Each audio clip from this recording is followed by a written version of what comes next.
आई 1 साल और बढ़ गेल हमर बर्थडे, मतलब 1 साल और उम्र बढ़ गेल।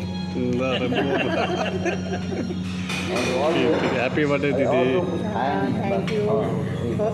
श्वेता के हमसब मिस कर रहल छियै, श्वेता नहीं एलखिन, श्वेता के मिस कर रहल छियै, माँ के मिस कर रहल छियै।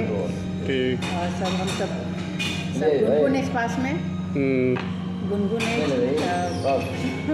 एकटा बच्चा अछि तो सक्सेसफुल भऽ गेलै। ठीक ठीक ठीक दीदी, थैंक यू दीदी। श्रेया के श्रेया भी नहीं थी, श्रेया नहीं थे तो और ज़्यादा ऋषु।